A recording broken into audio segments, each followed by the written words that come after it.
MP তখন বস্তা দেয় কতগুলা, কই বস্তা? এই 10 মিনিট আগে একটা মোটর চলে গেল, নদীর মধ্যে যাবে গেল। আমার বাসা বাড়িতে ঠিক থাকে, এইটাই আমরা আবেদন। আপাতত আমরা বাসি বন্ধ করা, নদী ভাঙন বন্ধ করা রয়েছে। আপনারা কি কখনো ভাবছিলেন যে নদী এখানে এদিকে আসবে, ভাঙবে? ভাব করি আমরা। আপনারা ভাবছিলেন কখনো? নদী এখানে আসবে আমরা কোনোদিন মনোভাব করি না। আমাদের নদীর আসসালামু আলাইকুম এভরিওয়ান, কেমন আছেন? আমি বর্তমান অবস্থান করতেছি চর বিদ্যানন্দে। এখানে কিছুক্ষণ আগে একটা মসজিদ ভেঙে নদীর মধ্যে চলে যায়, মূলত এটা দেখার জন্য আমরা আসি। এখন এইখানে যে মানুষগুলো বসবাস করে, আমি তাদের সঙ্গে কথা বলার চেষ্টা করব। ভাই, তোমার বাসা কি এখানে? হ্যাঁ, এখানে অসংখ্য মানুষ আমরা দেখতে পাচ্ছি। আমি এনাদের সঙ্গে একটু কথা বলার চেষ্টা করব যে এখানে নদী ভাঙার কারণে এনাদের কি কি সমস্যা হচ্ছে। আমাদের মসজিদ চলে গেল, গ্রামে স্কুল আছে, বাড়ি ঘর চলে যাচ্ছে, আরো মসজিদ আছে। মসজিদ আছে। এই জন্য আমাদের বাড়ি ঘর বাঁচানোর জন্য বহুত বাড়ি আছে, ইতিমধ্যে কত বাড়ি চলে গেছে, আরো বহুত বাড়ি আছে। বাড়ি বাঁচানোর জন্য আমরা সরকারের কাছে আকুল আবেদন করি, বস্তা ব্যাগ বেশি করে প্রচুর ভার আমাদের নদী ভাঙান বন্ধ করার। আপনাদের নদী ভাঙা শুরু হয় কতদিন থেকে? দশটিমার শেষ থেকে আসামার প্রথম থেকে শুরু হয়েছে। তো এখন পর্যন্ত কতগুলো বাড়ির নদীর মধ্যে ভেঙে যায়? 100 বাড়ি চলে গেছে, এই নাগাদ 100 বাড়ি চলে গেছে। আরো পাশে মসজিদ, পাকা মসজিদ, নদী, একটা নদীর গর্ভে টিনও খুলে পাইনি, ঘর সহ ডেবে গেছে। আরও দুঃখজনক বিষয় হচ্ছে, আমি যদি ক্যামেরা হালকা একটু অ্যাঙ্গেল করি, এখানে দেখেন এই যে বাড়ি দেখা যাচ্ছে। তো এখানে মাত্র 5 থেকে 7-8 জায়গার মতো আছে। আমি যদি এটার লোকেশন আপনাদেরকে ভালোভাবে দিই, কুড়িগ্রাম জেলা রাজারহাট উপজেলা বিদ্যানন্দ ইউনিয়ন। আর আপনারা সকলে ভালো করে জানেন বিদ্যানন্দ ইউনিয়নের প্রায় 50 থেকে 60% চর বিদ্যানন্দ। কিন্তু চর বিদ্যানন্দ যদি এভাবে নদীর মধ্যে বিলীন হয়ে যায়, তাহলে এনারা কোথায় যাবে? 9 নং ওয়ার্ড আমাদের, আপনাদের 9 নম্বর ওয়ার্ড, বিদ্যানন্দ 9 নম্বর ওয়ার্ড।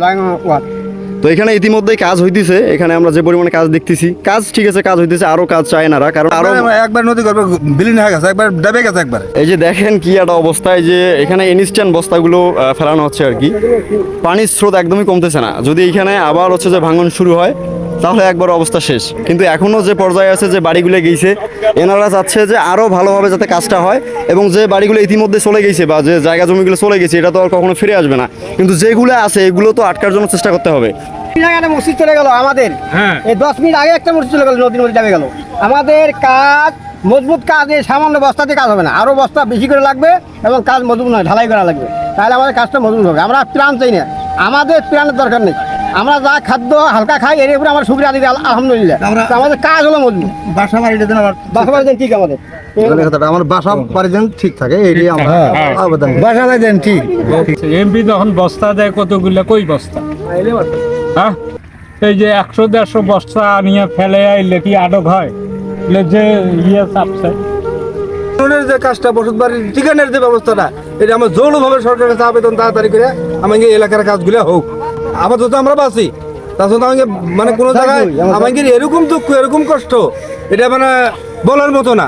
আমাকে বাপ মা বললেন তাহলে বসত বাড়িকে ভিডিও করে দিই, সেও মানে নদীর মধ্যে জায়গা এখনই সরকার লাগবে কেন? সরকারের কাছে আঙ্গেরা দাবি, আঙ্গেরা মানে যেভাবে আর নদীটা রক্ষা করার দরকার হয়, সেইভাবে চেষ্টা করে দেবো।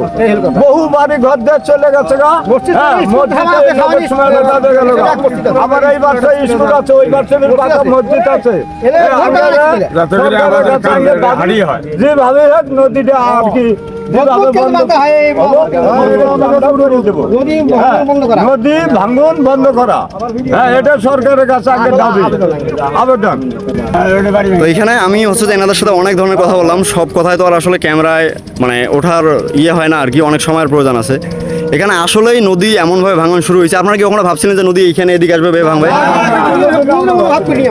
আপনারা ভাবছিলেন কখনো? নদী এখানে আসবে আমরা কোনোদিন মনোভাব করি না। আমাদের নদী ওই একবার আমরি থেকে এবারে মনে করে কিতাব খাত থেকে আমাদের নদী টান দিচ্ছে একবার ডাইরেক্ট সত্যবাড়ি থেকে। এইখানে আমি হচ্ছে অনেক মানুষের সঙ্গে কথা বলতেছি। যাই হোক, বিভিন্ন মানুষ বিভিন্ন কর্ম ব্যস্ততায় হয়তো বাইরে আছে। সবাই কেউ হচ্ছে যে তাদের বাড়ি ভাঙছে, তারা বিভিন্ন জায়গায় বাড়ি নির্মাণ কাজে ব্যস্ত আছে, সবাই এখানে নাই। তারপর আমি এইখানে যারা মুরব্বী মানুষ, আমি তাদের সঙ্গে কথা বললাম।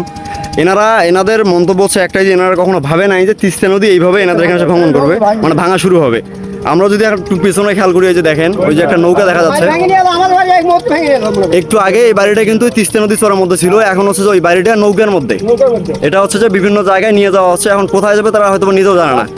তো এনাদের যে কি একটা অবস্থা এনারাই বোঝে। তো আমি চাচ্ছি যে আমাদের উপর লেভেলে যারা কর্মরত আছেন, পানি উন্নয়ন বোর্ডে যারা আছেন, কুড়িগ্রাম জেলা ভিত্তিক বা বাংলাদেশ ভিত্তিক, তো অবশ্যই এই বিষয়টা যাতে ভালো করে খতিয়ে দেখা হয় এবং এখানে সুষ্ঠু কাজ করা হয়।